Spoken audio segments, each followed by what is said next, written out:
dia, gente. Bom dia, obrigada, Bianca. Bom, acho que antes de eu começar, enfim, antes de qualquer coisa, na verdade, agradecer demais a vocês pela oportunidade, pelo convite.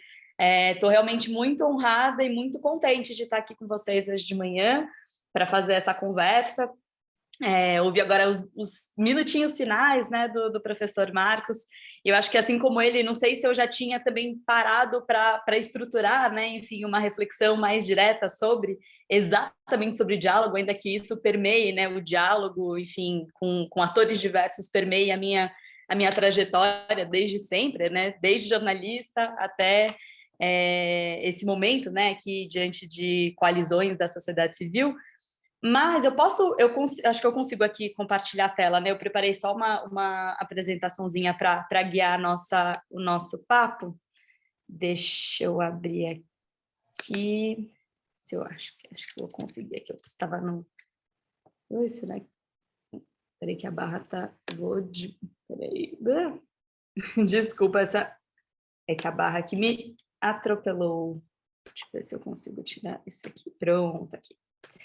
Vocês veem a apresentação? Sim, estamos vendo. Ah, maravilha. Se vocês veem, tá tudo certo aí na apresentação, né? Que aqui minha tela tá diferente. Se tá tudo certo por aí, eu posso... Tá, tudo... Maravilha. Tá tudo certo, professora. Então tá bom. Então vamos lá. Bom, é isso, né? Acho que é importante, né? Eu começar também me apresentando. Meu nome é Flávia Pellegrino, né? Enfim, a Bianca fez aí a introdução, mas atualmente eu sou coordenadora executiva do Pacto pela Democracia, que é essa coalizão da sociedade civil que vem trabalhando há mais de 3 anos para defender e para aprimorar a construção democrática no país. Eu vou falar um pouco mais, né, em detalhes sobre o pacto, porque o pacto tem muito a ver com o tema de hoje, que é diálogo, né? Eu sou de São Paulo, estou em São Paulo, acho que é importante, eu vou contar um pouco, começar contando um pouco da minha trajetória, até porque acho que, né, como a gente está aqui falando de diálogo, de escuta, é sempre importante a gente também entender e ter a ideia, né, do lugar do qual a gente, né, o interlocutor está falando, né, de qual perspectiva eu estou trazendo aqui as minhas reflexões para vocês.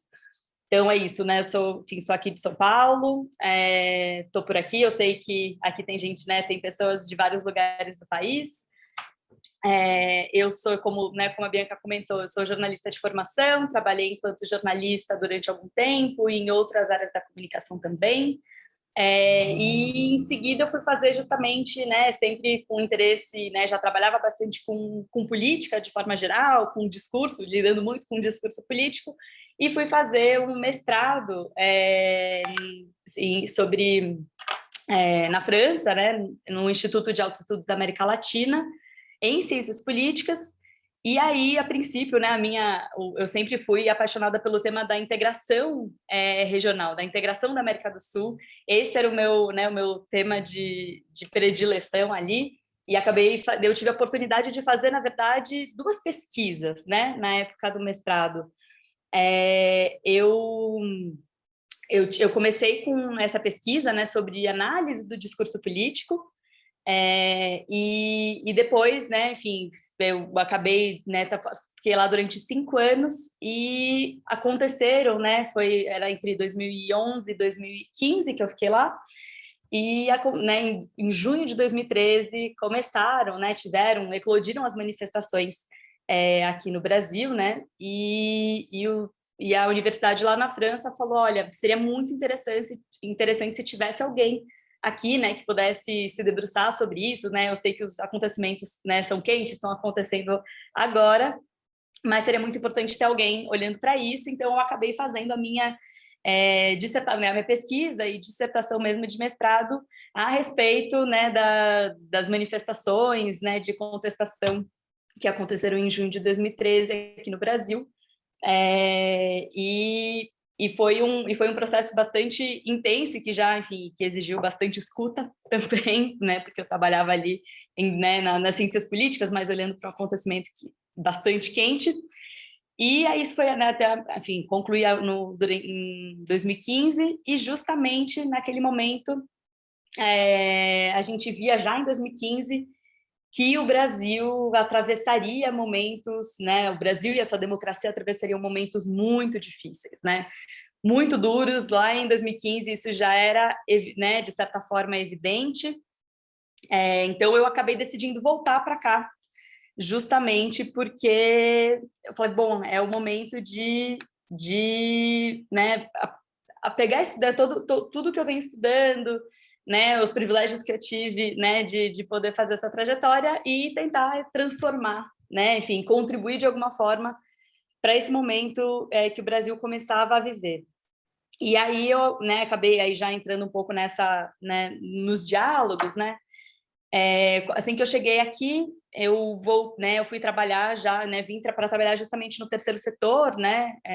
Eu queria, né, entrar nesse mundo da mudança, né, enfim, e por meio da sociedade civil, que me parecia ser algo extremamente, né, um setor, um ator da sociedade a ser fortalecido, e fui trabalhar, né, fiquei à frente da Estratégia ODS, que é essa coalizão, que era uma coalizão, e aí já começa um pouco, né, esse lado importante dos diálogos entre diferentes atores, porque era uma coalizão intersetorial, né? Bom, e é até interessante ouvir um pouco aqui, o curso ele se baseia muito, né, os ODS, né, que são os Objetivos de Desenvolvimento Sustentável, né? Eu sei que o curso aqui se baseia muito, né, no ODS 5, que é o ODS de igualdade de gênero, né, que é essa Agenda 2030, né, a agenda da ONU, e era uma coalizão intersetorial, então, né, que promovia o diálogo, a cooperação entre né, a sociedade civil, o setor público,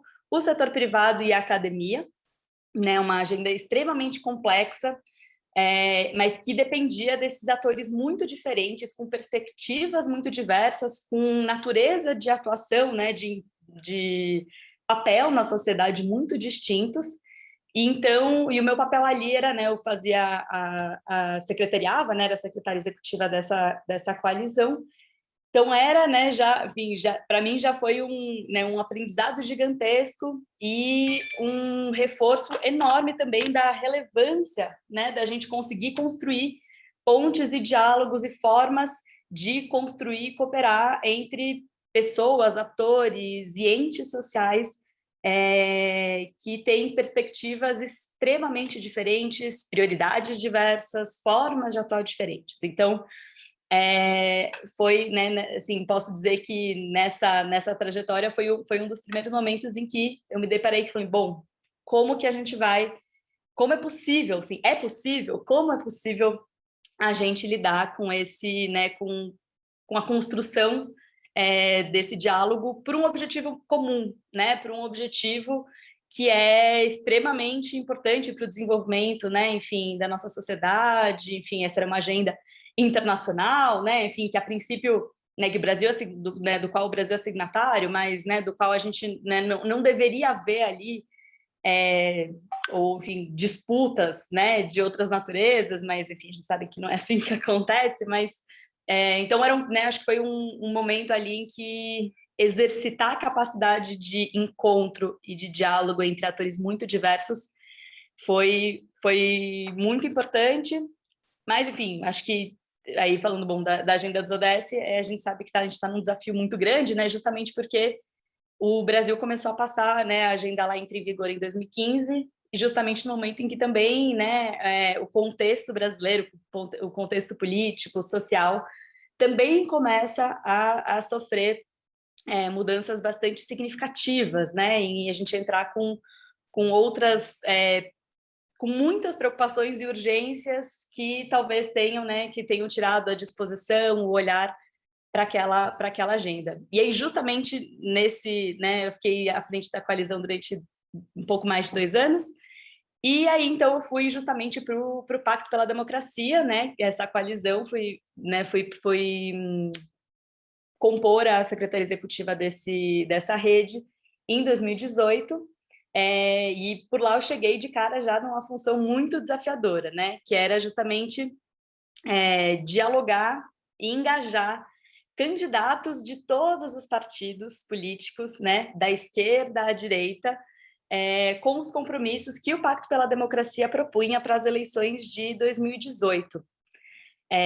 Enfim, a gente sabe que foi uma eleição marcada, né, por uma polarização muito grande, por violência, e o pacto se propunha ali para, né, propôs alguns compromissos básicos, né, uma agenda mínima para a defesa, né, para o compromisso dos candidatos para a defesa da democracia, para que a gente tentasse revigorar, oxigenar um pouco as nossas relações dentro da sociedade, né, por meio do processo eleitoral.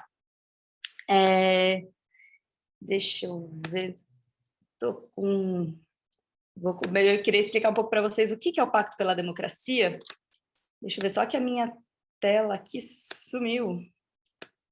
Não sei se eu vou conseguir, deixa eu ver se eu consigo, gente, desculpa.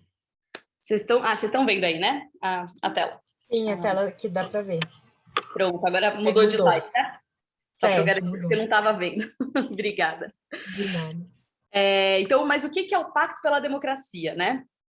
Porque eu falo, não, eu fui para essa rede, e o pacto e acho que aí é muito importante porque ele nasce como esse espaço de encontro e de diálogo, né? O pacto, não sei se alguém já teve alguma notícia, conhece, já ouviu falar, mas o Pacto pela Democracia ele é uma coalizão da sociedade civil que é composta hoje, né, por mais de 170 organizações, movimentos, coletivos, que trabalham com as mais diversas agendas, que possuem as mais variadas identidades políticas e visões de mundo, né? Enfim, que são oriundos das 5 regiões do país, e que, mesmo, né, reconhecendo as suas diferenças, né, as suas visões de mundo divergentes e às vezes até antagônicas, decidiram, lá em 2018, se unir e criar esse espaço para defender e tentar aprimorar a construção democrática no Brasil, né? Ele justamente nasce como esse espaço de encontro, esse espaço de diálogo entre atores diferentes da sociedade,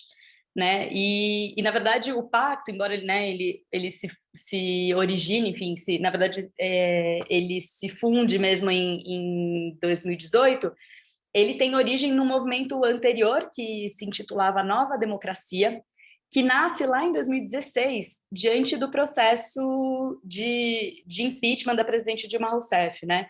E aí é interessante, porque ali ele já reunia atores com visões muito diversas sobre justamente aquele processo, né? Então, algumas pessoas, né, alguns atores da sociedade resolveram se reunir, né, mirando, identificando que, independente do resultado que viesse daquele processo de impeachment, a gente com certeza estaria diante, né, de fissuras no tecido social, de fragilidades da democracia dentro, né, no seio da sociedade e também do âmbito institucional, que esses atores resolveram se unir e falar, olha, a gente precisa encontrar maneiras de oxigenar, maneiras de renovar, maneiras de reformar as regras do nosso jogo político para dar conta, né, dessas fragilidades e desse momento tão desafiador para a democracia no Brasil.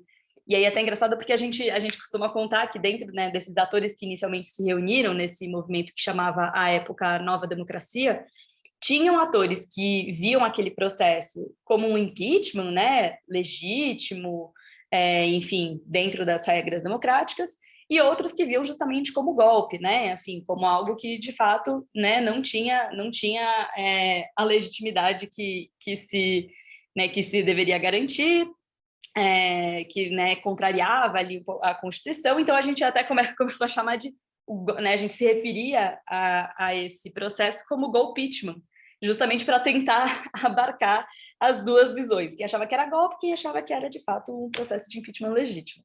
Então, era uma forma que a gente encontrava ali de convergir as diferentes visões naquele pequeno grupo que se reunia para olhar para a necessidade de melhorar a nossa democracia, né, e reformar, aprimorar o sistema político brasileiro. Então, eles, né, assim, né, aquele processo vinha avançando, né, com esse diagnóstico de que era preciso encontrar caminhos para melhorar as regras do jogo democrático no Brasil, e e não só ali no âmbito institucional, mas, né, ali já era 2015, 2016, 2017, além do âmbito institucional, era muito evidente, cada vez mais, né, o aprofundamento, né, da intolerância, da incapacidade de diálogo dentro da própria sociedade, né?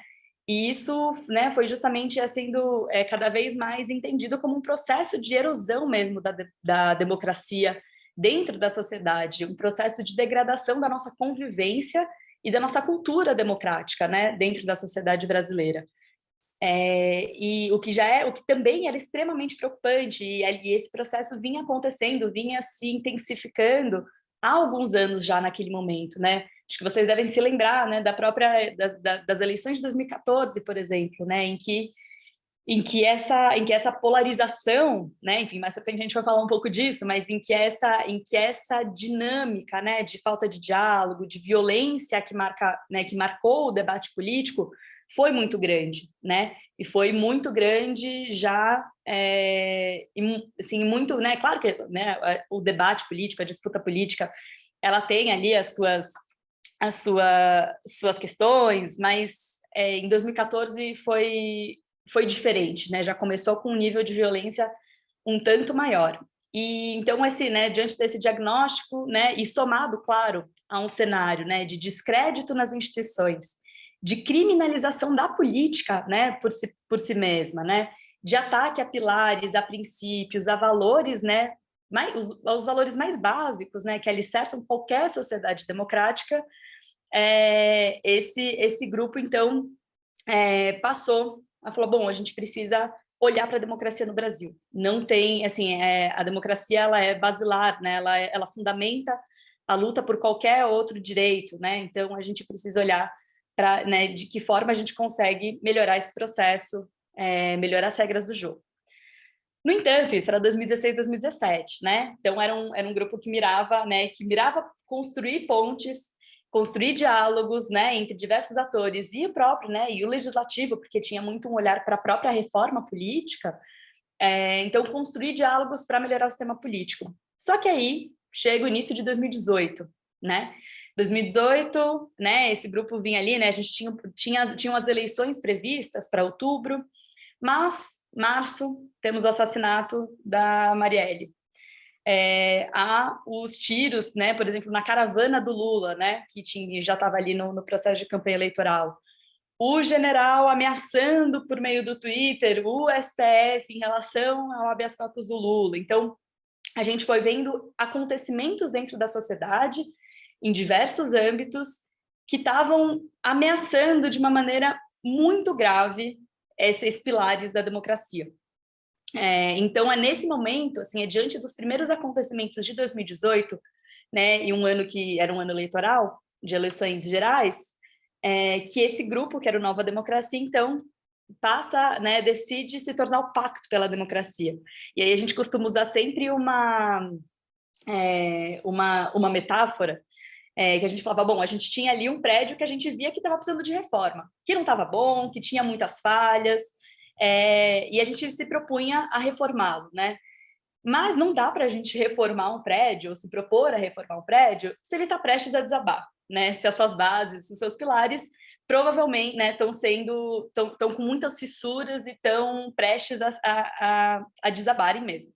Então, esse movimento, assim, essa avaliação de que, né, os acontecimentos gravíssimos dos últimos anos, e sobretudo do início de 18, tornavam necessária essa visão e a construção de um espaço na sociedade civil que conseguisse congregar, que conseguisse reunir, articular e fazer um encontro e cooperação de atores que estivessem dispostos a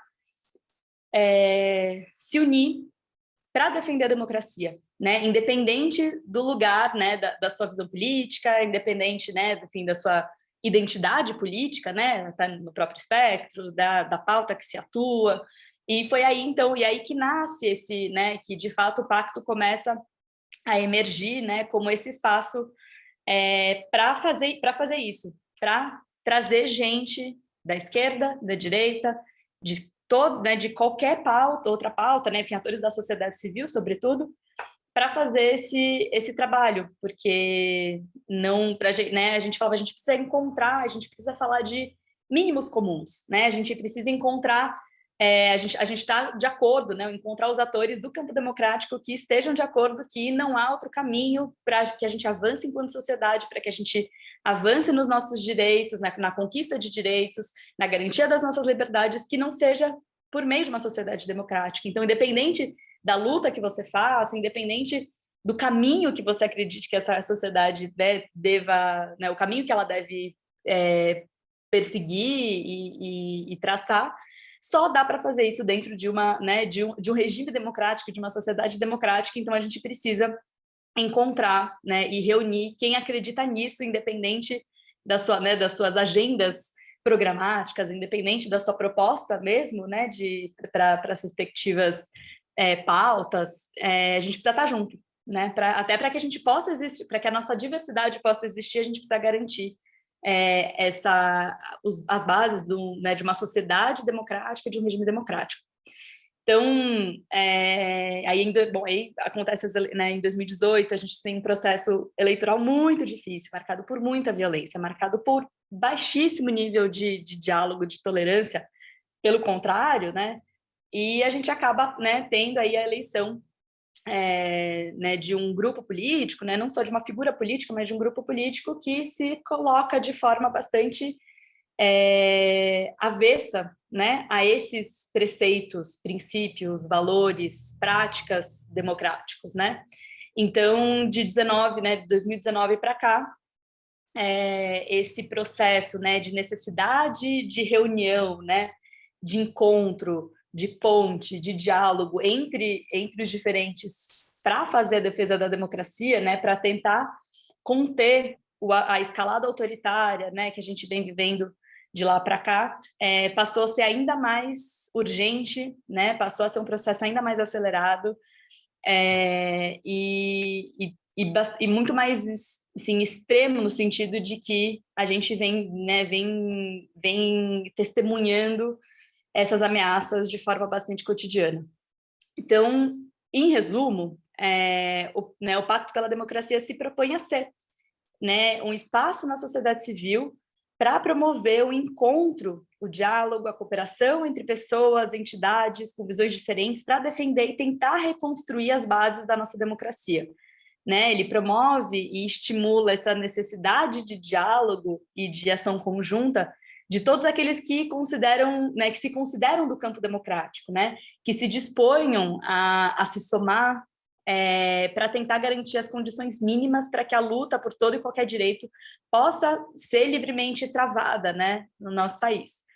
E aí acho que né, enfim, é um pouco, né, de uma reflexão que é importante, que mais do que uma forma de governo, a democracia ela é também um valor, né, e é um valor que precisa ser compartilhado dentro da sociedade, né? É uma prática cotidiana, é uma cultura, né? Então aí ela passa pelo respeito às diferenças, exige diálogo, exige tolerância, passa pela valorização a valorização mesmo, né, ativa da pluralidade e também pelo reconhecimento da igualdade entre, né, os cidadãos e as cidadãs. E talvez hoje esse seja um dos nossos maiores desafios, né? Talvez um dos aspectos mais deteriorados na nossa sociedade e aquele, né, cuja reconquista talvez seja a mais longa e talvez a mais desafiadora, porque a gente está aqui falando de uma mudança cultural, né, e não, assim, é uma mudança cultural, mas que ela é também uma mudança individual, mas também uma mudança coletiva, né? Então, isso vem sendo, né, o pacto, a gente olha muito para esses dois eixos, né, para a democracia, né, no âmbito institucional, e também para a democracia, a cultura democrática, a convivência democrática, também no âmbito da sociedade, né? Então, acho que é algo que é importante demais, né, essa transformação. E aí eu acho que eu trago aqui, eu não sei se foi coincidência ou não, mas o fato é que ontem, dia 21 de maio, foi celebrado justamente o Dia Mundial da Diversidade Cultural para o Diálogo e o Desenvolvimento, né? Que é uma data que foi instituída lá em 2002, né, pela Assembleia Geral das Nações Unidas, e que é justamente, né, é uma forma de tentar promover a cultura, né, e destacar a importância da diversidade, né, como um agente de inclusão, um agente de mudança, e é um pouco uma oportunidade para tentar celebrar, né, essas formas diversas de diversidade, de cultura, de expressões, de promover justamente o diálogo, de promover a forma de estar no mundo, né, respeitando e promovendo o encontro, né, dessas diferenças e diversidades todas, mirando, claro, né, enfim, o desenvolvimento da sociedade, né, que tem que passar por esse, né, não só pelo respeito, mas, né, a forma diversa de estar no mundo. Não é uma data muito conhecida, né, ou muito celebrada, mas não sei se vocês chegaram a ver, mas estiveram aí ao longo dessa semana, e se não me engano, nos próximos dias também vão ter alguns eventos, algumas conversas, né? Alguns eventos têm sido realizados para tentar divulgar um pouco mais essa data e, claro, a própria cultura do diálogo, né? Que é algo que tem nos preocupado demais, né? No Brasil e no mundo.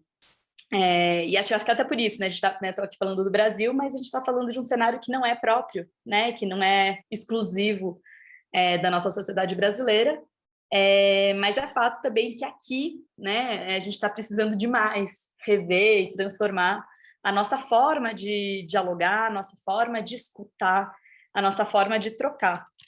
E aí eu trouxe aqui, muito rapidamente, uns dados de uma pesquisa que foi feita, se não me engano, em 2019, da Ipsos, que tem alguns dados interessantes, tristes, mas interessantes da gente olhar se a gente está falando de diálogo. Né? Então, essa pesquisa, por exemplo, trouxe esses 3 dados que eu apresento aqui para vocês. 32% dos brasileiros acreditam que não vale a pena tentar conversar com pessoas que tenham visões políticas diferentes das suas. Né? E isso é bastante preocupante e assustador. A média mundial, se eu não me engano, está em torno de 24%. Né? Não é tão menor, mas o Brasil está no nível acima. Né? E a gente vê isso, claro, que é um problema, uma questão mundial, mas no Brasil a gente está aí alguns passos à frente dessa incapacidade, ou enfim, dessa indisposição, na verdade, ao diálogo com o contraditório. Esse segundo dado também é preocupante, né, que diz que 39%, né, dizem que é improvável que quem possui uma visão política diferente mude de opinião, né, mesmo que você apresente evidências para isso.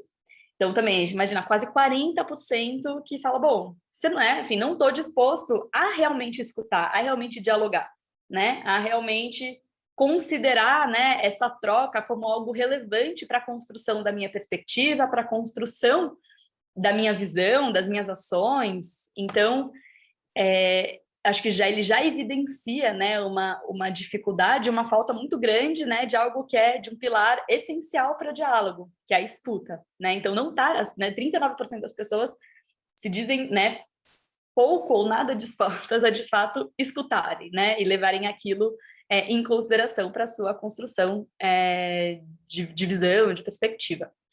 E aí tem um outro item que também acho que achei interessante de trazer, que é que 54%, né, dos brasileiros afirmam que as redes sociais estão tornando os debates mais divididos e marcados, né, por uma potencialização de discursos intolerantes. Né? Isso também não é uma surpresa, né? Eu acho que imagino que cada um aqui, né, que esteja nas redes sociais, né, independente de qual for, tem testemunhado, né, que realmente os debates nas redes têm sido extremamente difíceis, né? Diálogo em si quase ou muito pouco existente, né? E a gente vai falar disso também um pouco mais para frente. Mas o fato é que essa pesquisa, de alguma forma, ela nos ajuda, né, a concluir, né, a confirmar que a gente vem sentindo na pele, né, aquilo que a gente vem sentindo mesmo. Imagino que todas vocês aqui, né, sentindo na pele, no dia a dia, que a gente está realmente cada vez menos tolerante às divergências de pensamento e de opiniões, né? Então, né, fica sempre a questão: será que a gente está mesmo perdendo a nossa capacidade de dialogar? E aí queria entrar para a gente falar um pouco disso, falar sobre, né, a dita polarização, né, que, enfim, é um termo que vem sendo muito usado por aí, com diferentes, né, em diferentes contextos, de diferentes maneiras também, mas eu queria aqui trazer né, uma concepção, enfim, um olhar para essa dita polarização, que é o seguinte, assim, acho que, para mim, antes de mais nada, falar de polarização política, eu não estou me referindo, né, a posicionamentos opostos, a posicionamentos divergentes ou antagonismos ideológicos, né, que são mais do que naturais e necessários, né, para a democracia e para o campo democrático em si. Quando eu falo de polarização aqui, eu estou querendo justamente falar da naturalização da violência no debate público frente, né, quando há o encontro de divergentes, né? Então, eu falo aqui muito do avanço de discursos realmente sectários, né? E da incapacidade de coexistirem, né?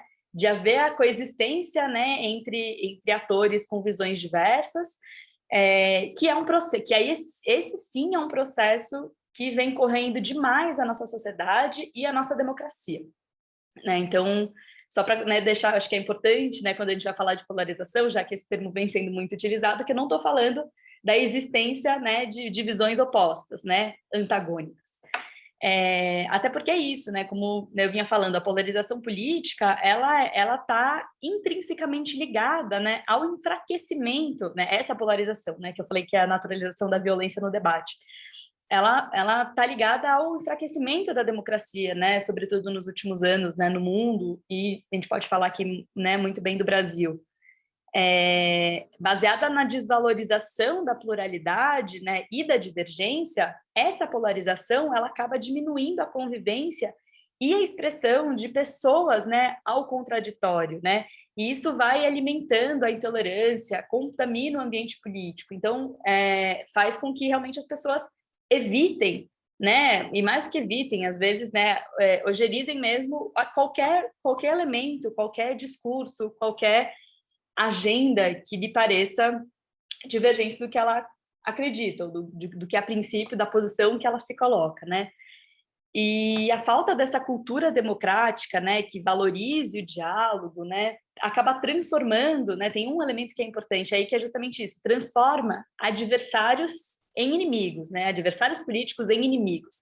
E isso acaba, né, esse movimento, esse olhar, acaba justamente impossibilitando a construção, o diálogo construtivo mesmo, o avanço, né, e a qualificação das ideias que estão colocadas, né, que estão colocadas no debate público, a qualificação também de visão, de posição, isso vai estimulando mesmo um ambiente de violência e aumenta, né, e tem como consequência também o aumento da aceitação, né, dessa violência contra as pessoas, atores, falas, né, dos quais a gente discorda, né? Em períodos de eleição, por exemplo, fica muito nítido, né, como a polarização, os processos de desinformação e fake news, né, os discursos de ódio, como eles se retroalimentam, né?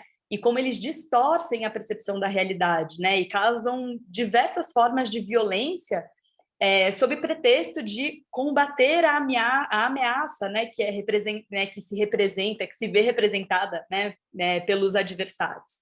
Então, essa dicotomia que se cria, né, na verdade, nem uma dicotomia, mas, enfim, essa transformação do adversário em inimigo que acaba por justificar a violência, né, nessa lógica da intolerância, né, claro, dessa polarização que naturaliza a violência no debate. E parte do esforço, né, para superar essa situação depende muito, né, de mudanças de comportamento, talvez até do que necessariamente de avanços institucionais. Não quer dizer que os avanços institucionais não sejam relevantes, mas existe aqui, como eu falei também, um elemento muito da postura, da forma de se colocar no mundo, da cultura e da convivência democrática no seio da sociedade. Não quer dizer que as instituições não possam incentivar e ter um papel relevante nisso, mas a gente está falando também de uma forma da sociedade, né, de interação da sociedade, de convivência social. E é isso, claro, né? E, mais uma vez, lembrando que é isso. Estou dizendo isso dentro também da ideia de que a construção de qualquer sociedade democrática depende sempre desses dois pilares, né? Do institucional e do social. E acho que é isso, né? Um dos princípios básicos é de que em uma democracia, né? E aí voltando, né, um pouco para esse, né, para essa questão da polarização, numa democracia não seria necessário, né? Ela passa a existir porque ela deixaria de lado o uso da força para se chegar ao poder, né? O uso da violência para se chegar ao poder. Né? A disputa não aconteceria, né, por meio da violência dentro de uma democracia, mas por meio justamente da discussão de ideias, da apresentação de propostas, né, para melhorar a vida da sociedade, para transformar a nossa realidade, e quem conseguisse, de fato, né, convencer a maioria dos cidadãos, portanto, né, quem conseguisse ter mais votos seria, né, eleito para os espaços de poder dentro dessa sociedade. Mas para isso de fato acontecer, né, muito mais do que a eleição em si, né, muito mais do que o voto, esse sistema, né, democrático, ele depende do respeito às regras, né, que neles estão estabelecidas. Né, dele depende a aceitação e a legitimidade de todo mundo que compõe esse jogo, né, todo mundo que está na disputa. Né, ou seja, haver uma disputa respeitosa, legítima, dialógica entre adversários, né, é o que se supõe, é o que a democracia se propõe a fazer, né? E claro, sempre com muito diálogo, com muito respeito e com muita tolerância. Mas o excesso dessa polarização, né, infelizmente compromete todos esses quesitos, né, que eu falei acima. E, por exemplo, adversários, né, que são vistos como inimigos, eles acabam por, né, esse movimento acaba por minar o espaço para qualquer diálogo acontecer, né? E tudo acaba valendo a pena para derrotar, né, esse dito inimigo. E o fato é que esse tem sido um movimento, um fenômeno muito forte, né, nas últimas décadas. E a gente pode olhar para alguns, acho que é interessante aqui a gente olhar alguns elementos que podem nos ajudar a explicar um pouco o crescimento desse processo, né, dessa dinâmica polarizante, não só no Brasil, mas também no mundo. Que aí acho que eu posso começar, né, por um elemento que eu já falei um pouquinho lá acima, que são as redes sociais, né? Quando a gente fala de redes sociais, a gente não está falando de diálogo, né, de forma geral, a gente está falando de uma batalha de monólogos, né? São as pessoas falando, sem escuta, sem necessariamente escuta, mas majoritariamente sem qualquer escuta, né? As redes sociais, elas não são feitas para promover a escuta e o diálogo, né? Elas estão ali, né? E mesmo quando vocês abrem ali, né? Seja o Twitter, o Facebook, eu não sei hoje se mudou, mas a mensagem é assim: o que você está pensando? O que você quer? Né? É sempre, nunca é a proposição de uma troca, nunca é a proposição dialógica. É sempre fale, e não tem nenhuma ferramenta que estimule o diálogo, a troca.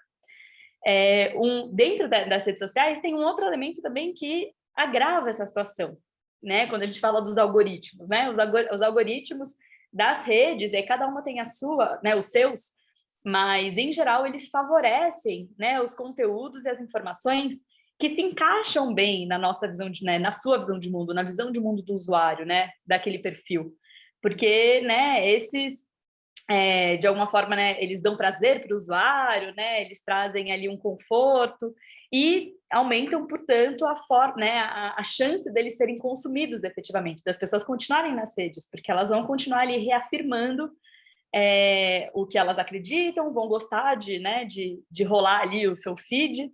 Então, os algoritmos dentro das redes sociais, né, que já não promovem o diálogo, eles também aprofundam essa dinâmica.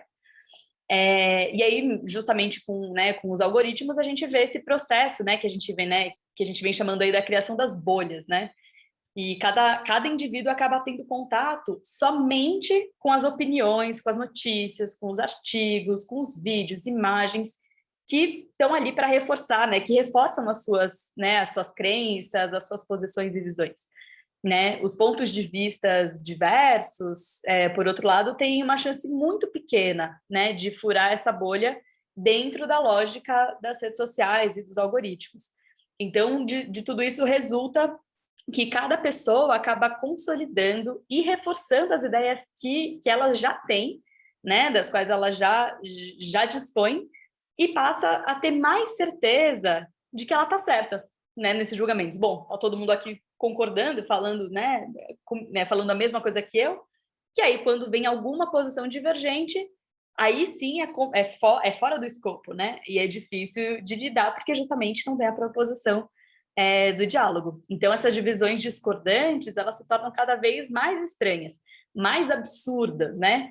E, né, às vezes, no extremo ali, se tornam até inaceitáveis para esses usuários, né? Então, acho que acho que esse primeiro elemento das redes sociais é algo que é muito presente e ele tem marcado, né? Tem trazido consequências bastante graves para a nossa disposição à troca, ao diálogo com quem pensa diferente da gente. Um outro elemento que eu acho que é legal a gente trazer para essa reflexão são as próprias atitudes das lideranças políticas, né? Que eu acho que é um outro elemento que vale a gente se atentar, né? O fato é que, apesar de corroer a democracia, né, tem atores que se beneficiam desse ambiente extremamente polarizado, né? Tem atores que se alimentam desse ambiente, dessa dinâmica, e só existem, né, ou só parecem viáveis dentro desse contexto, né, em meio a esse ambiente que incentiva esse tipo de comportamento, né? Esse comportamento de intolerância, da ideia de que tem um inimigo a ser eliminado, e não passa pelo debate nem por, né, não passa pelo debate nem por preceitos mais básicos de uma sociedade democrática, né?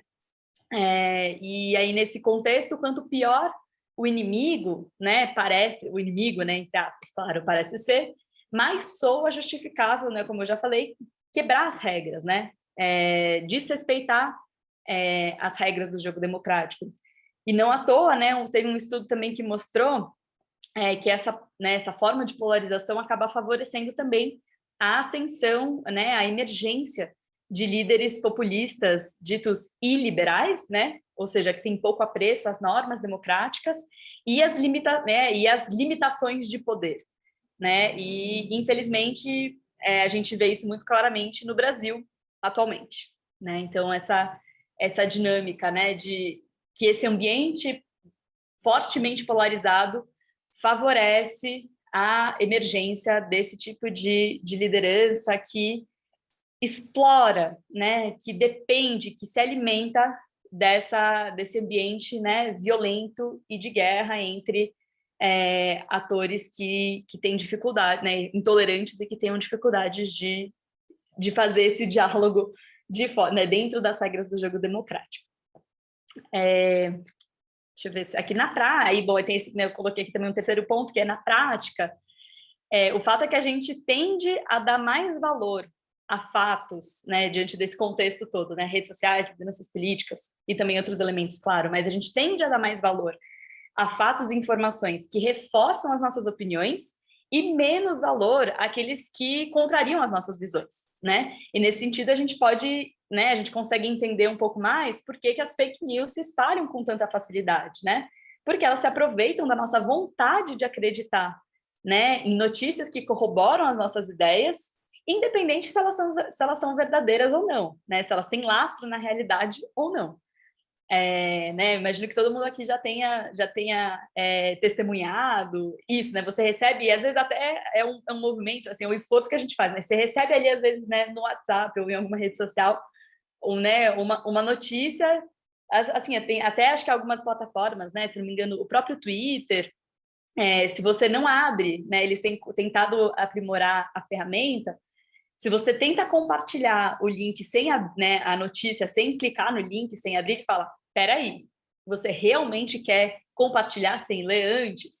Né? Então, acho que tem algumas tentativas, até das próprias ferramentas, que, né, aos poucos vão avançando, elas estão mergulhando cada vez mais nesse tema, mas é fato que, em geral, quando você recebe ali, né, uma informação, uma notícia, que corrobora, né, o que você vem defendendo, o que você vem pensando, a nossa tendência é querer disseminar, é querer compartilhar, sem necessariamente checar, ter o cuidado de garantir que a gente está falando de uma informação que efetivamente é verídica. Em relação, por outro lado, em relação à política institucional, a gente também vê, nesse processo uma forma muito complexa para o próprio processo de tomada de decisão, que corre sempre o risco de acontecer da pior forma possível, de não haver a possibilidade e a disposição para que os diferentes atores divergentes consigam chegar a acordos mínimos. Muitos impasses se colocam, pouca disposição para a cooperação e pouca tentativa mesmo de encontrar formas de construir juntos, considerando e acolhendo essas posições divergentes. Então, no próprio processo de tomada de decisão, essa forma um tanto violenta e sem capacidade de olhar, de empatia, de escuta, também se coloca e a construção das próprias políticas públicas são diretamente afetadas por isso. E esse processo todo, portanto, acaba levando a um processo de erosão mesmo das instituições e das práticas, de forma geral, que compõem o nosso sistema democrático, além de, como eu já disse também anteriormente, de acabar abrindo espaço para lideranças iliberais, e autocráticas. E mais uma vez, acho que tudo isso dito é importante frisar mais uma vez que a existência de polos, faz parte do desenvolvimento da democracia e não pode ser considerado um mal em si, A disputa política seria a única forma da gente construir conhecimento e de encontrar soluções para problemas, que de alguma forma a gente estava numa conversa na semana passada com o professor Marcos Nobre, e ele falava isso, a democracia, ela é uma maneira da gente, uma forma que a gente tem, enfim, ali um arcabouço para a gente solucionar problemas, para a gente encontrar caminhos para solucionar problemas da sociedade. Ela pode ser encarada como isso, e a polarização, então, passa a ser negativa nesse sistema, que é a nossa disposição e a nossa tentativa de solucionar problemas, justamente porque ela vai contaminando e vai trazendo essa indisposição e uma forma violenta de se dialogar, de se encontrar e impedindo até a coexistência e o próprio diálogo muitas vezes, Então, quando a gente está dentro dos parâmetros democráticos, isso não, a existência de polos ou de atores divergentes não é algo que deva ser condenado, mas somente quando isso está colocado nessa perspectiva de violência, de naturalização dessa violência e da intolerância. Aí tem queria trazer aqui também alguns pontos de reflexão a partir de tudo isso, que é um pouco que a gente falou lá no início, sobre a cultura democrática, Mais uma vez reforçando que a democracia ela é um valor que precisa ser compartilhado dentro da sociedade, a democracia ela é uma prática cotidiana, ela deve ser uma cultura, é uma forma de se organizar em sociedade que só funciona se tiver diálogo, porque a gente renuncia justamente da violência e da força para esses processos de tomada de decisão. Então, olhando para a sociedade, é legal também a gente falar que o diálogo, e aí essa é uma outra perspectiva do diálogo, que o diálogo também é um jeito importante da gente compartilhar poder, Não se trata também somente da gente conversar, de trocar, mas dialogar envolve também entender de onde a gente fala, que recursos a gente dispõe, é olhar realmente para o outro, é entender de onde o seu interlocutor fala, quais os recursos que ele dispõe e quais são as vivências, as referências que embasam e que constituem o conteúdo que vocês estão, que ele está trazendo para você. Dialogar é sempre político, porque sempre vai ter uma relação entre atores que ocupam espaços diferentes dentro da sociedade. Não é diálogo desprovido dessa relação, não tem diálogo que é desprovido dessa relação de poderes, e o respeito, a empatia e, sobretudo, a escuta né, são acho que um dos elementos mais importantes e que a gente muitas vezes acaba negligenciando ou até mesmo desconsiderando, né, a ideia do diálogo, que é para você falar. Não, o diálogo, né, não tem como dialogar, é impossível dialogar sem escutar, né, e eu acho que esse é um ponto extremamente importante, assim, parece às vezes óbvio, né, dizer, mas, né, acho que a gente tende a olhar o diálogo muito como a ação, né, a ação de dizer, a ação de falar, a ação de se expressar, mas só dá para a gente dialogar se tiver um outro realmente escutando, né, e não é ali aguardando o seu momento para rebater, né, é realmente escutando e tentando reconstruir a sua visão, as suas colocações a partir, né, se abrindo, né, sendo permeável a fala do outro, né? Por isso, acho que tem alguns princípios, né, que podem reger o nosso dia a dia, né, de conversas, em todos os âmbitos da nossa vida, né? Até porque, invariavelmente, a gente vai cruzar, a gente vai conviver com gente que pensa diferente da gente, e a gente precisa, ou deveria achar isso muito bom, né? A gente deveria achar isso ótimo, né? Porque a gente, né, o diálogo, ele faz com que a gente cresça, né, nas nossas perspectivas, na nossa vida, nas situações todas. Então, acho que, né, trouxe aqui alguns desses elementos, porque acho que o primeiro deles que eu gostaria de destacar é um pouco sobre isso, né? Eu sei que pode parecer confortável, né, estar sempre entre pessoas que concordam com a gente, né? Mas os avanços sociais, eles estão na construção, né, que a gente faz justamente dentro da diversidade, né? A democracia só se faz se tiver pluralidade, né? Assim, não existe, se não tiver pluralidade, se não tiver diversidade, né, até na disputa do poder, não só, né, enfim, no seio da sociedade, a gente não está falando de uma democracia. E como eu também já falei lá no início, essa democracia, essa forma de solucionar problemas e de estar no mundo, é o que garante a nossa luta por direitos, né? E a garantia de liberdades. Então, que a gente esteja, né, se sinta também confortável nessa construção, nesse encontro com o divergente. Mas para isso é preciso disposição, né? A gente realmente precisa estar disposto e realmente dialogar, ouvir e trocar de forma desarmada, né? Aquilo que eu vinha falando. Não adianta você estar ali para achar que vai ser a gente usa-se muito, né, a expressão embate de ideias. Mas, na verdade, a gente não está falando de um embate, né? A gente está ali tentando falar o diálogo é para ser construtivo, é para ser uma construção de fato. Então, é preciso ter disposição para isso, né? Não adianta você chegar, né, entre atores, né? Enfim, não adianta você chegar e querer simplesmente despejar a sua visão de mundo, porque provavelmente você não vai estar dialogando muito bem.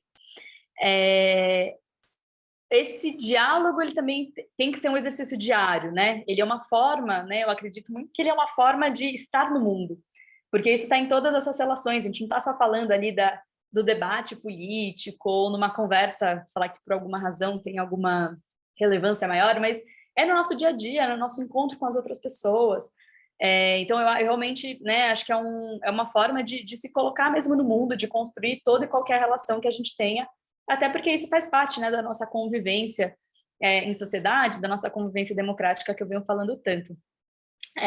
Acho que tem um outro elemento que é interessante também, que é a importância ou a necessidade da gente também buscar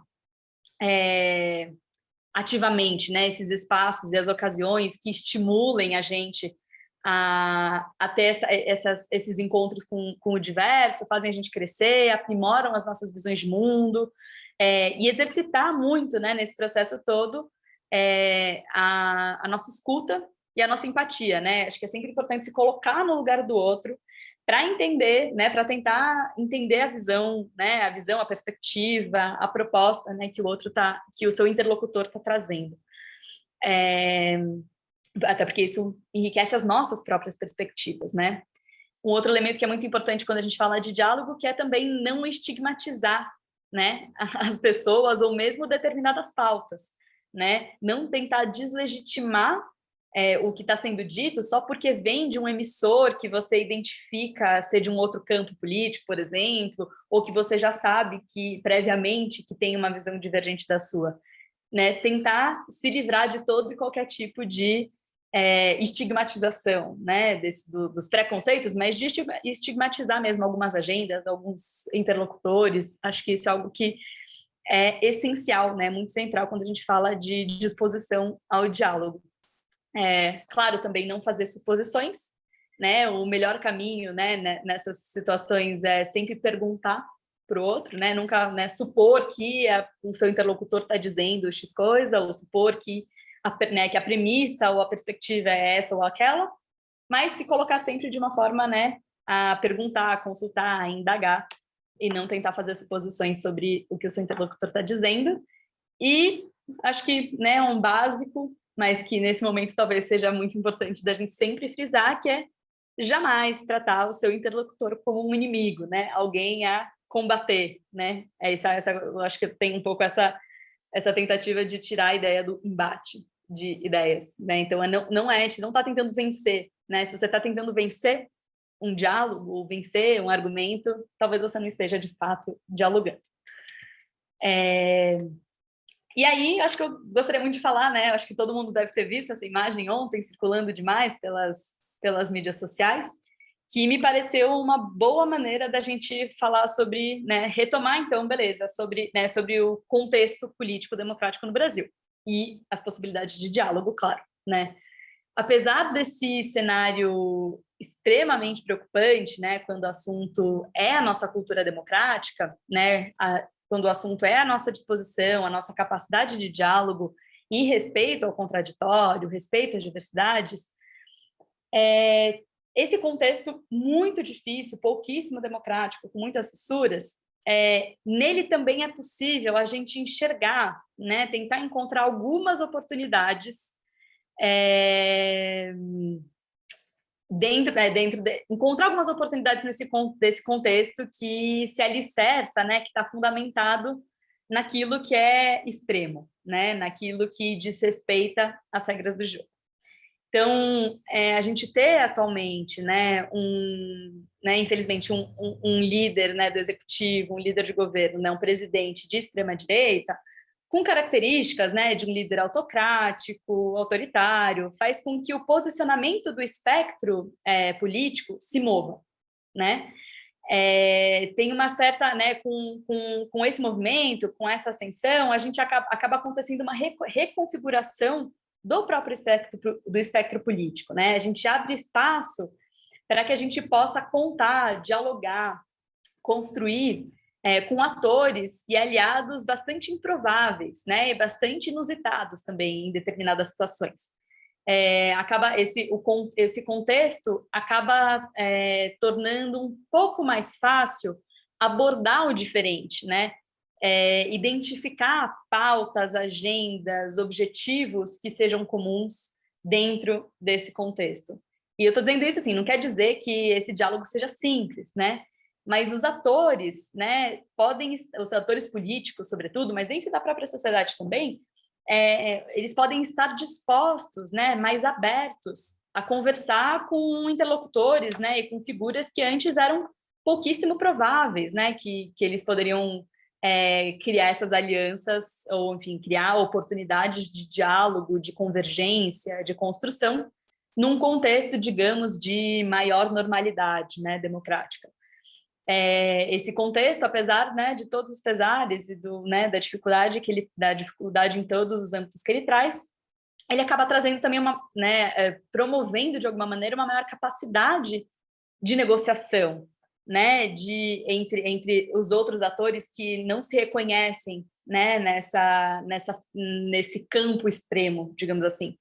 É mais fácil de atingir, de conseguir chegar a mínimos comuns, né? De criar condições de estabelecer pontes, né? Sejam elas mais duradouras ou mesmo pontes, né? Alianças circunstanciais, né? Esse esforço é o que deveria sempre, na verdade, né, nortear os nossos diálogos, independente do contexto. Mas é fato, né? A gente não tem como negar que o contexto, e aí sobretudo o contexto político, é determinante para a disposição de atores dialogarem, né? Atores que a gente, né, imagina, em 2014, seria impossível praticamente assistir a essa cena, né?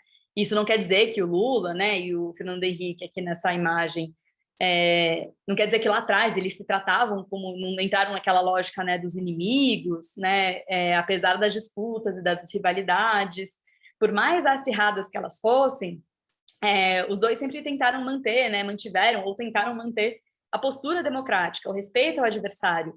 E aí aqui, de novo, eu volto um pouco para o tema da polarização, né? Não é de hoje que a sociedade brasileira está politicamente polarizada, não é recente, né? Durante muitos anos, porém, os polos eram outros, eram justamente, né, o PT e o PSDB, né? Isso significa que isso significa que eles eram extremos, né, dentro do espectro político? Não, né? Quer dizer apenas que havia dois atores, né, no caso, dois partidos políticos, em torno dos quais orbitava o apoio da maior parte da população né, e da disputa política, e, sobretudo, claro, isso no contexto eleitoral, né? Essa disputa se dava sempre em torno desses eixos, né, e aí também em âmbito nacional. E não faz tanto tempo assim, né? De novo, né, quem poderia pensar em 2014 que ontem, né, que Lula e Fernando Henrique poderiam vir a construir qualquer tipo de aliança ou convergência eleitoral, né? E daí a importância, de novo, né, da disposição ao diálogo e, acima de tudo, da responsabilidade de criar pontes. Aí, no caso, enfim, estou falando aqui da minha perspectiva também, né, de criar pontes para a defesa da democracia. Né? Por isso que eu achei essa imagem de ontem, quis trazer aqui, tão emblemática para a nossa conversa, porque é isso, é essa disposição, é a identificação, o reconhecimento de que são visões opostas, de que são atores que têm uma trajetória e têm um histórico também de rivalidade, um histórico de disputa, mas que, dentro de um novo contexto, se dispõem e conseguem começar, né, fazer esse diálogo, pensar em construções, acordos mínimos possíveis. Claro que a gente não sabe o que vai acontecer, enfim, achei que foi muito, achei que foi muito oportuno trazer isso aqui a partir disso que aconteceu ontem. Mas, e também acho que dentro desse, né, aqui falando muito também da perspectiva, claro, do pacto, né, a gente vem falando muito, né, a gente vem ouvindo e falando muito sobre, né, as ditas frentes amplas para fazer face, né, ao bolsonarismo e a esse processo mesmo de eleição democrática que a gente tem vivido. Frentes amplas, né, seja dentro de um campo do espectro, porque a gente também pode pensar em frentes amplas, né, dentro da esquerda ou dentro da própria direita, enfim, para que elas tenham essas possíveis frentes amplas dentro de um campo específico do espectro, ou também tem as frentes amplas, né, mais plurais, mas qualquer uma delas só tem chance de acontecer se tiver muito, muito, muito diálogo. Se os atores realmente estiverem e vierem desarmados, né, dispostos a encontrarem esses, né, que eu venho chamando de mínimos comuns, né, ou encontrando prioridades extremamente estratégicas, né, que guiariam, que norteariam, que poderiam alicerçar essas frentes e essas construções bastante diversas, né? As divergências, elas vão estar sempre presentes, e acho que isso é importante falar também, elas seguem sendo mais do que importantes, muito mais do que legítimas. E a gente não está falando, né, quando a gente fala, eventualmente, de criar frentes amplas, a gente não está falando de passar por cima dessas diferenças, mas sim de ter a capacidade de dialogar e de negociar prioridades, né? De focar naquilo que constrói, naquilo que a gente precisa focar para atingir o objetivo, né, enfim, maior, o objetivo que foi definido a partir dessas prioridades. E pode parecer paradoxal, né, mas embora as construções de pontes esteja mais fácil, né, entre aspas, eu estou colocando muitas aspas aqui, tá? Mas pensando nessa condição do contexto. Embora essa construção de pontes esteja um pouquinho mais fácil por conta do cenário ou melhor, ao contrário, por mais que as pontes sejam muito difíceis por conta do cenário de intolerância, a gente está também diante de uma das maiores oportunidades de construir pontes e diálogos dentro do campo democrático, né? Já que a gente está nessa situação extrema e de desrespeito à democracia. Há muito tempo a gente não via atores com identidades políticas muito diversas, visões de mundo tão distintas, voltados à mesma causa, né? Que é justamente defender e tentar garantir a democracia e o regime democrático no Brasil. E eu realmente espero que esse seja, nos próximos meses, nos próximos anos, a maior propulsora, né? A defesa da democracia seja realmente a maior propulsora de diálogos e pontes no nosso país.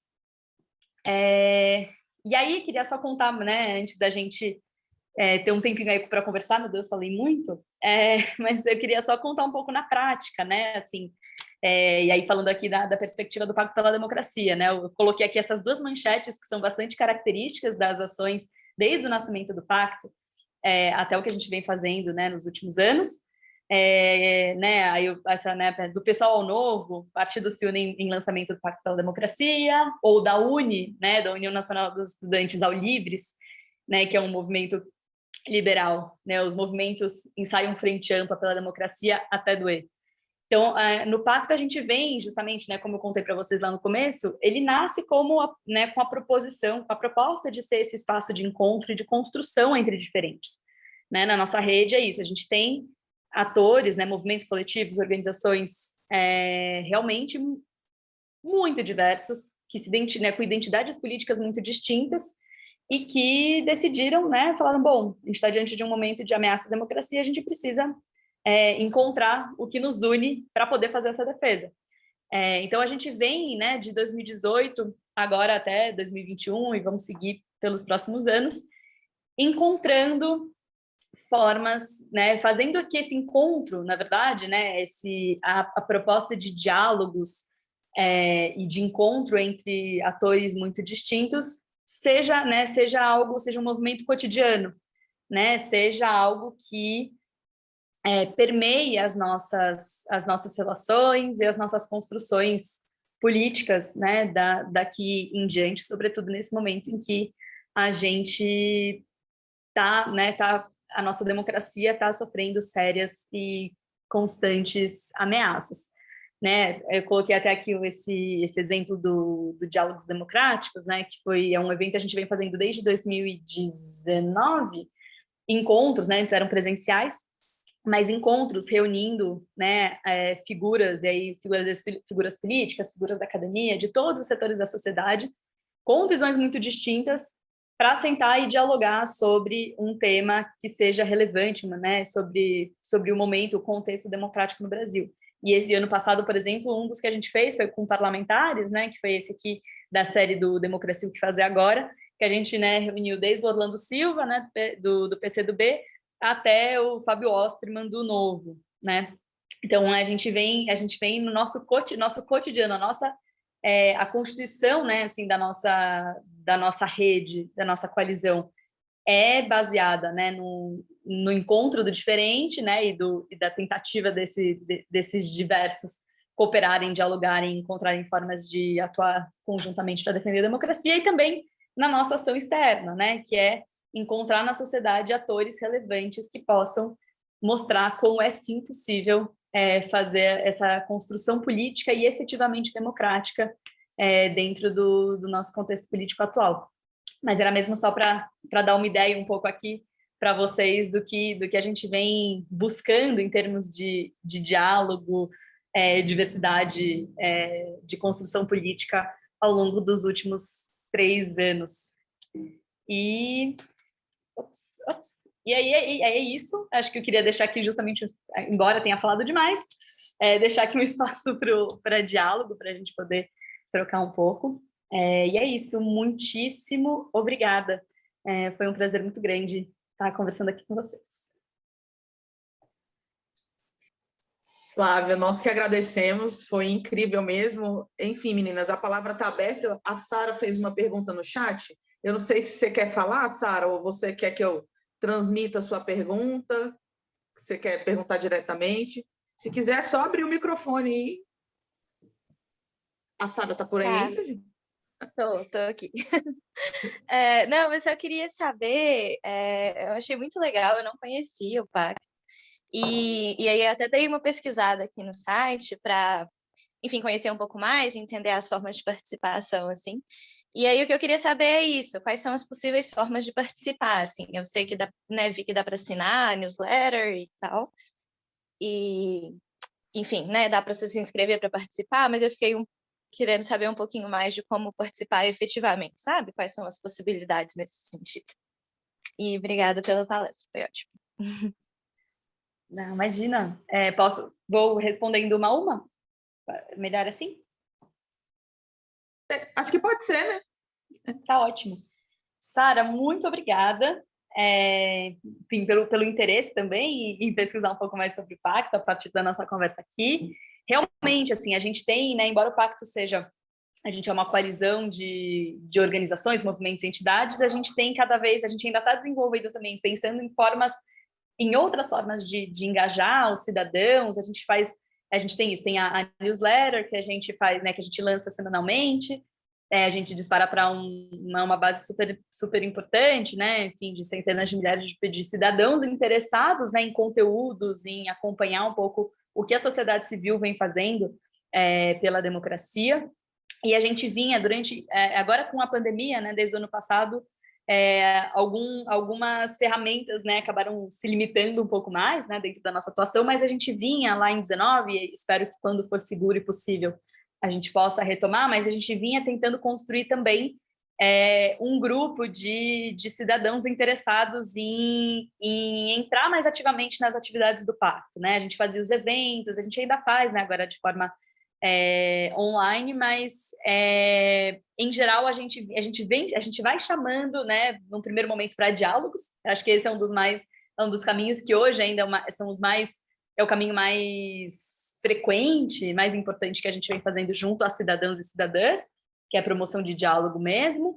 Mas a gente fez um processo em 2019 que foi muito interessante, que a gente fez diálogos democráticos, né? A gente tem esse projeto que eu falei que são os diálogos democráticos, que é justamente reunir pessoas muito diferentes para falar sobre um tema importante para a democracia. E a gente fez uma rodada em todas as regiões do país. A gente fez cerca de 100 diálogos, se eu não me engano, promovidos justamente por pessoas, né, por lideranças locais, né? Então, a gente fez nas 5 regiões, em vários estados.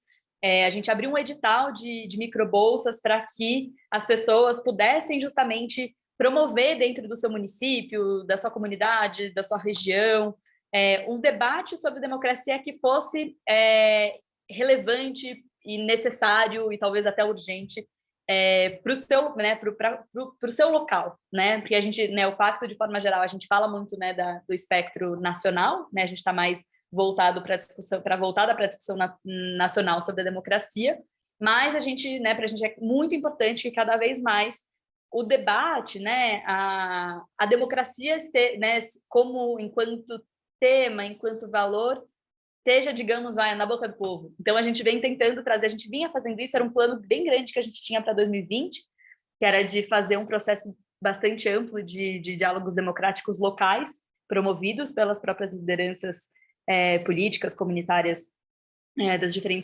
diferentes regiões do país. Mas, por enquanto, por conta da pandemia, esse processo está pausado, mas a gente espera voltar o quanto antes. Mas, por enquanto, fiquem à vontade para assinar a newsletter, né? Também para entrar em contato, eu até passei meus contatos aqui, mas fiquem à vontade também, acompanhar o Pacto nas redes sociais também, a gente faz muitos chamados, e não só o Pacto em si, mas como a rede é composta por mais de 170 organizações, um dos nossos papéis também é reverberar o que as organizações que compõem a nossa coalizão estão fazendo. Então, a gente tem esse trabalho também de avisar, olha, né, tem organizações, movimentos que trabalham com todas as pautas que você podem imaginar, assim, desde educação, transparência, enfim, pautas, né, das mulheres na política, igualdade de gênero. Sim, realmente é um grupo gigantesco de pautas que são trabalhadas pelas organizações da rede, e a gente, né, tem esse papel né, de fazer essa disseminação, né, de todas as frentes e das ações da sociedade civil como um todo, frente às diversas lutas, né, por direitos e por liberdades, porque quando a gente fala de defesa da democracia, né, ao fim e ao cabo é isso, a gente conseguir defender a possibilidade da gente avançar na conquista de direitos, garantir as nossas liberdades que estão previstas na Constituição e avançar ainda mais. Maravilha. Nós temos aqui inscrita, acho que na sequência, a Janaína. Pode abrir, Janaína.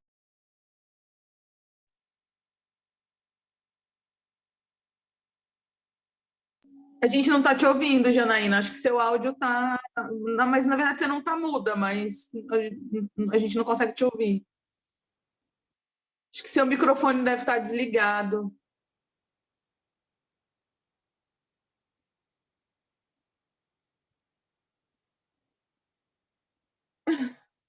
Então, eu vou passar para a Luciana, e aí você tenta reconectar e volta, tá ok? Luciana Trindade. Oi, bom dia, Flávia. Obrigada aí pela aula, né? Acho que para a gente que vive esses momentos aí de polarização, de ódio entre esquerda, direita, e agora o Bolsonaro no meio, foi um diálogo aí bem importante, necessário, né, diante de tudo que a gente vem vivendo. O que eu queria trazer para você, primeiro, é a questão de pautar a pessoa com deficiência dentro do Pacto pela Democracia. Eu não vejo esse recorte, eu acompanho as redes, vejo os posts, faço alguns comentários de que os cards não estão acessíveis, e é importante, né, quando a gente fala de ampliação de diálogo, de ampliação de debate, e principalmente de democracia, colocar todo mundo na roda para participar e tornar, né, os nossos conteúdos acessíveis, com legenda para cegos, né, que é aquela hashtag para cego ver, é muito importante, né? Hoje eu faço um trabalho dentro de um partido político, eu sou a secretária nacional, né? Espero que assim seja, porque eu vou passar ainda por um congresso de um movimento chamado PSB Inclusão, que é um movimento onde eu trago a pessoa com deficiência para participar dentro do movimento político, né, no sentido dele ocupar esse espaço que é nosso, por direito, né, e que é tão importante para que a gente consiga, de fato, fazer a transformação social. E aí, né, o que eu queria colocar aqui e ver se é possível a gente ampliar esse diálogo, eu tenho como proposta um curso de formação política para pessoas com deficiência, porque existe ainda uma carência muito grande, né, de pessoas com deficiência preparadas para fazer esse diálogo, uma vez que o sistema de educação no Brasil ainda é muito precário e não atende essas pessoas. Então, o curso de formação política, ele é fundamental para que a gente consiga aí preparar esses agentes para que eles consigam atuar dentro do cenário político no Brasil. Eu sou uma mulher com deficiência, eu tenho uma doença degenerativa, né? Mas a vida me ensinou a ser esse agente político diante de todas as barreiras que eu venho enfrentando a vida toda, com a ausência de acessibilidade, a ausência de inclusão, a ausência de fato de uma democracia que me torne uma pessoa cidadã e participativa da sociedade como um todo. Então, assim, eu gostaria, se possível, Flávia, que a gente pudesse tornar aqui essa ponte, né, acessível para ampliar, né, essa verbalização, né, do pacto, do movimento da pessoa com deficiência. E aí eu gostaria também, assim, você é coordenadora lá do pacto, que a gente também tornasse as mensagens da página acessível. E a gente pode auxiliar vocês nessa condução aí dos trabalhos, mas eu me coloco aqui à disposição e gostaria muito que esse recorte dentro da página fosse feito. É isso. E, meninas, isso vale aqui para todas nós, que somos lideranças femininas, né? A gente precisa lembrar desses recortes e tornar os nossos conteúdos acessíveis, tá? Depois até eu posso compartilhar com a Bianca e com a Renata algumas dicas de como tornar esses conteúdos acessíveis. É isso. Obrigada. Por favor, eu super agradeço, Luciana, se você puder fazer isso, porque, de fato, Sim. A gente tem uma dificuldade muito grande, inclusive em relação à questão das aulas, que a gente posta no YouTube depois, mas, de fato, não tem legenda, enfim. Certamente você vai ter muito a contribuir com a gente se você puder compartilhar esse material. Eu agradeço. Manda Flávia, por e-mail, fica à vontade, a palavra é sua. Então, muitíssimo obrigada, Luciana. Eu, né, fico muito contente que você traga esse ponto, porque é algo que é isso, não acho que é importante esse puxão de orelha, porque a gente precisa implementar isso de fato, assim, é urgente, porque é algo que, assim, eu digo, sempre esteve, assim, está e sempre esteve nos últimos anos, né? O pacto é recente, né? 3 anos e tal, mas sempre esteve no nosso radar. E a gente, né, com algumas interlocuções, num dado momento a gente fez um pouco, acho que sobretudo a coisa do para cego ver, mas depois isso se perdeu e não pode se perder, né? É a mesma coisa do, né? Não pode ter retrocesso, a democracia não pode ter retrocesso, então a gente tem que retomar e, né, para a gente seria incrível poder contar com você, enfim, para nos ajudar a orientar, a pensar, né, para onde direcionar o olhar, né? Quais são as melhores estratégias.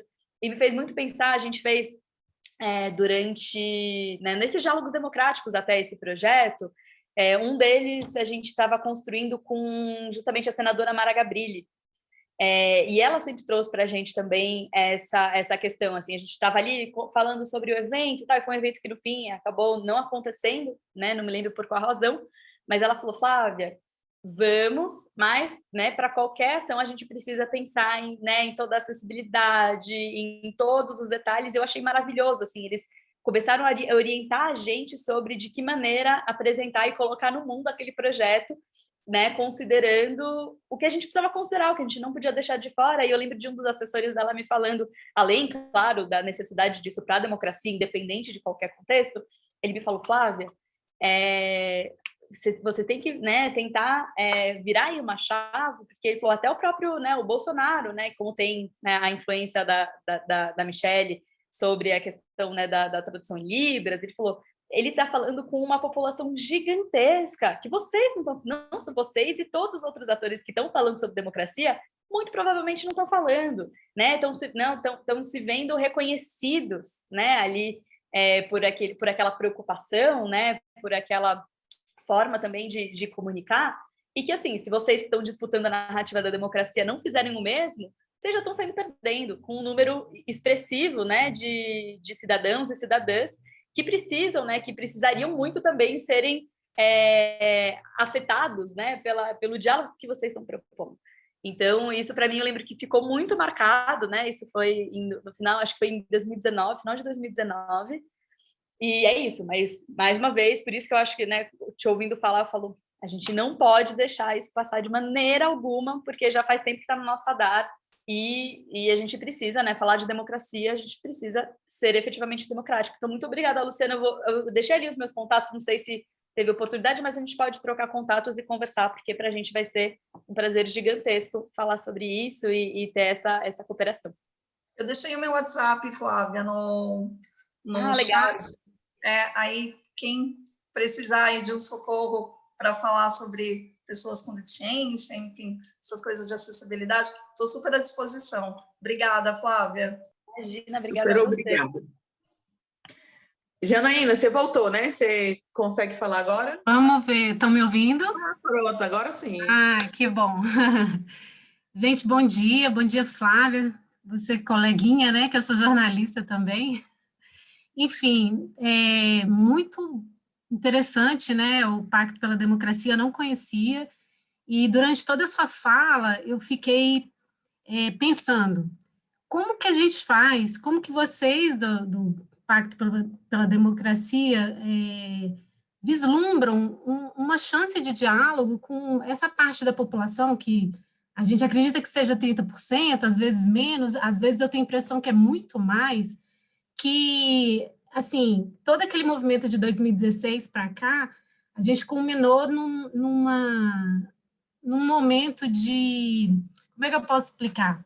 Muitas pessoas pensavam coisas muito desagradáveis e elas tinham vergonha de falar. E elas se seguravam. E aí, de repente, com a eleição do Bolsonaro, as pessoas se viram legitimizadas, né? Ele legitimiza muitos diálogos de intolerância. Aliás, nem são diálogos, né? São falas. Então, assim, como que vocês do Pacto pela Democracia veem a possibilidade de dialogar com esse espectro da população que é extremamente, assim, difícil mesmo, assim. Isso, assim, nossos irmãos, primos, tios, né? Não são pessoas distantes. Então, assim, eu me vejo muito angustiada e, às vezes, sem esperança de conseguir não convencê-los, mas ao menos achar um ponto de convergência. Porque às vezes é tão violento, né? As falas são tão violentas que eu não vejo onde a gente poderia, e vocês, fiquei muito pensando nisso, como que eles estão vendo isso, né? Como que eles estão planejando, né? Chegar junto mesmo dessa população que, às vezes, não quer diálogo, né? A verdade é essa. E que defendem uma pauta muito complicada, assim, para a gente, que é democrática, né? Que é um jogo democrático. Então, até você trazendo o FHC aí com Lula, eu tenho 43 anos, né? Então, eu vi esse processo de redemocratização novinha, né? Eu era pré-adolescente e tal. E em nenhum momento desse político que eu tenha vivido, eu vi tanta violência no discurso, sabe? Tanta dificuldade de dialogar e querer dialogar. Acho que a prova real disso está no Bolsonaro não ter ido a nenhum debate. Então, eu queria te fazer essa pergunta. Janaína, pergunta de $1 milhão, quase, né? É isso, assim, é estrutural e é muito complexo, porque você tem toda a razão, né, no diagnóstico que você traz. E eu acho que tem um pouco a ver com o que eu até trouxe no início, assim, de que talvez essa seja uma das transformações, das mudanças que a gente precisa fazer no seio da sociedade, que talvez seja mais desafiadora, a de maior longo prazo, porque é uma mudança também de cultura, né, de postura e de convivência mesmo democráticas, né, porque essas pessoas, assim, acho que a gente está num ambiente, né? A gente está estruturalmente colocado, né? De anos para cá nessa forma violenta de trocar, né? Do não diálogo, né? Então isso permeia, isso marca todas as nossas relações, né? E é isso que nem você traz na relação dentro da própria família, né? Isso é o seu pai, é o seu tio, é o seu primo, né? Que ali que você teria todas, né, as ferramentas, talvez, para poder abordar, para ter um diálogo desarmado, mas é impossível, vem sendo impossível. E aí eu também, enfim, falo também por experiência própria, né? E aí a gente está falando isso mesmo, né, eu falando aqui do diálogo e tal, mas isso está, de alguma forma, em todos nós, né? Por isso que eu também acho que falo que é um exercício, é uma disposição, é um esforço que a gente tem que fazer ativo, porque, querendo ou não, a gente é afetado o tempo todo por essa disputa muito violenta e a gente se sente também muito violentado, né? Assim, com alguma em pautas e formas de se colocar que eu falo, a minha vontade ali era falar, você está completamente errado, imagina, e assim, falar, beleza, pera, né, qual que é o meu propósito aqui? Claro que tem espaço também para a gente colocar para fora o que às vezes precisa, mas é tentar, né, ter esse esforço muito grande.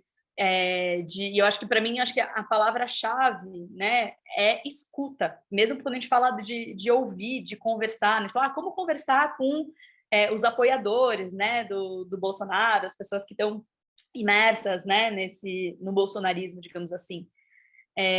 Para mim acho que a palavra-chave é escutá-los, é entender da onde que vem essa visão, esse apoio, até porque acho que uma coisa que é muito importante, a gente sempre conversa, né, aqui no Pacto, que ele não é um fenômeno, né, enfim, a emergência, né, a ascensão do Bolsonaro e do bolsonarismo, né, como movimento, não é uma coisa nova, assim, ou uma coisa inédita, assim, inédita no sentido de que apareceu ali, na verdade, né, ele não surge ali, ele catalisa, na verdade, ele personifica um sentimento que vem sendo construído há tempos, né, né, ele incorpora o antissistema, ele incorpora o descrédito nas instituições que a gente está vivendo há tempos, ele traz, né, ele consegue estabelecer pontes de referência e de diálogo numa população que está legitimamente desacreditada na democracia, né? No que a democracia, embora a gente tenha tido avanços importantíssimos, né? Enfim, o Brasil tem uma democracia muito jovem, né? Isso, processo de redemocratização ali com a Constituição de 88.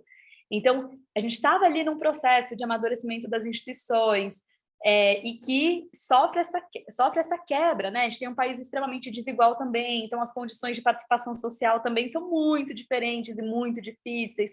Então, acho que para mim, acho que o principal, né, sobre essa sua questão a gente precisa escutá-los. A gente não precisa, o primeiro passo não é convencê-los, ainda que o pacto, de alguma forma, se propõe um pouco vamos valorizar a democracia, precisamos defender as instituições, a gente precisa dialogar, mas acho que é uma relação tão estrutural que antes de tentar convencer qualquer pessoa, a gente precisa escutar, porque a gente não tem, acho que, e aí eu falo aqui também de uma posição, né, de uma pessoa, né, da classe média de São Paulo, urbana, né, que estudou aqui, que estudou fora, que tem 1 milhão de privilégios, né, em uma posição que, né, quantas pessoas que estão no nosso, né, nos nossos lugares, de pessoas que, né, que estudaram, que estão e que têm essa trajetória, quanto que a gente está disposto a ouvir de fato, né? E tentar e olhar na gente as falhas que talvez, né, o nosso campo ou as falhas que a construção política dos últimos anos, onde que a gente falhou também, né? Então eu acho que está disposto a escutar e a rever, né, a se colocar, essa coisa da empatia também, se colocar, né, nesse lugar. Tem várias pesquisas muito interessantes sobre isso, enfim, também já estou falando demais aqui, também não quero passar demais do tempo, mas tem várias pesquisas interessantes, da professora Esther Solano, não sei se vocês chegaram a ver, já teve uma que era justamente sobre o conservadorismo no Brasil, e ela foi, né, ela passou por várias regiões no país para tentar entender por que as pessoas apoiavam o Bolsonaro, né, mesmo nas periferias, né, nas diversas periferias do país. E aí tinha ali muito uma relação até com o bom, né, falava sobre a relação também até com a própria, com as igrejas, com religião e tal. Eu falava, bom, antes os partidos políticos estavam aqui, né, me apoiando quando precisava, mas agora, quando eu preciso de alguma coisa, quem é que está aqui né, quem está aqui comigo, quem está me apoiando, construindo comigo no dia a dia? Né? Às vezes, né, quem é o pastor ou é uma outra instituição, mas as grandes instituições não estão comigo, não estão mais comigo. Então, acho que tem um processo muito complexo, mas eu acho que, para mim, se eu tivesse que escolher um caminho, para mim antes de tentar convencer qualquer pessoa, é escutar. Maravilha, excelente, gente. Eu acho que essas questões que a Flávia trouxe são, né, super instigantes e acho que nos motiva, né? Eu acho que a gente sente que é difícil, a gente sabe, mas assim, estamos aqui nessa manhã de sábado para tentar dar uma melhorada nisso, para mudar. Então, assim, a gente não pode desanimar, a gente precisa continuar trabalhando para defender a democracia, porque, enfim, né? Sem democracia, eu acho que é pior do que está, com certeza. Né? Já está difícil, sem democracia, certamente seria muito pior. Então, eu já vou aproveitar aqui para a gente começar a se despedir, agradecer mais uma vez a disponibilidade da Flávia para estar aqui com a gente, falando sobre esse tema super interessante. Renata já está pedindo para vocês abrirem as câmeras aí para poder a gente tirar a última foto, né? Para todo mundo aparecer, enfim, quem puder. Quero agradecer também a vocês por estarem aqui nessa manhã de sábado, né? Nosso curso é um pouco extenso, são 5 aulas, nós estamos aqui no 4º dia, então é uma alegria para a gente, ele só acontece porque vocês estão aqui dispostos, né? E espero que, né, nós esperamos que daqui saiam muitas lideranças e que a gente possa mudar esse cenário e ter algo mais animador. Então, muito obrigada. E se quiser falar mais alguma coisa, fica à vontade, Flávia. Eu acho que só queria mesmo agradecer demais a vocês novamente pela oportunidade. Foi um prazer realmente muito grande estar aqui. É muito importante a gente olhar para isso, também para a construção de lideranças. Acho que isso é algo, né, fundamental, né, daqui em diante. Sempre foi, mas acho que nesse momento, quanto mais a gente puder também democratizar as possibilidades, as construções, as formações, é o que a gente está precisando para salvar a democracia brasileira e melhorá-la ainda mais. Muito obrigada, gente, de verdade. Nós que agradecemos. Renata, já tirou as fotos? Como é? Agora. Já tirei, das pessoas que abriram. Mas eu acho que a Roberta abriu agora, Roberta? Isso, eu só vi o chat agora. Ah, tá. Não, então eu vou printar aqui a tela. Vai ser rapidinho, tá, gente? Tá bom, professora? Agradecer também pela aula de hoje. Foi muito enriquecedor mesmo. Então, gente, vamos lá. Ó. Vou deixar aqui, a Bruna chegou também. Quem mais vai chegar? Vamos lá, vou contar até 3. Todo mundo congela o sorrisinho. Vendo essa blusa maravilhosa da Bianca, que eu tô de olho desde a hora que eu cheguei, Bianca, que eu tô para falar para você. Aí, ó. foi a primeira. Rapidinho. Só salvar aqui. De vez em quando a gente precisa se vestir de inspiração, né? Agora eu vou para a segunda página. Peraí. 1, 2, 3 e já! Aí, gente, deu. Muito obrigada. Gente, muito Desculpa obrigada. pela demora aqui final. Beijo para todas. Um ótimo final de semana aí, né? E até o próximo. Lembre que o próximo é próximo final de semana já, não é 15 dias, hein? A diferença aí, tá bom? Beijo, até mais. Tchau, Tchau, Flávia. gente. Vou postar lá no grupo as fotos e as informações também. Ô, Rê, tem um grupo do Lidera? Tem o grupo da formação. Você não tá nele, não? Não, tô não. Então, peraí. Eu vou passar o link aqui no grupo. Peraí, é que eu passei em todos os dias. Ah, me perdoa, desculpa, eu não vi. Não, que isso, não tem problema não. Eu vou passar aqui, mas se a gente cair, eu já tenho seu WhatsApp, tá? Que eu peguei bom. aqui no. Eu vou só entrar aqui para gerar o link para você. Ah, é esse aqui, será? Chat WhatsApp. É, esse mesmo, a Bianca foi mais rápida. Aí entra nele, que é de formação, tá? Desse curso, que eu vou mandar todas as fotos lá agora. Eba, obrigada. Tá bom? Quem quiser entrar também, estão convidadas nesse grupo que é do curso mesmo. Obrigada, Rê. Um beijo, bom final de semana. De nada, um beijo, gente. Bom final de semana para vocês. Até sábado que vem. Obrigada.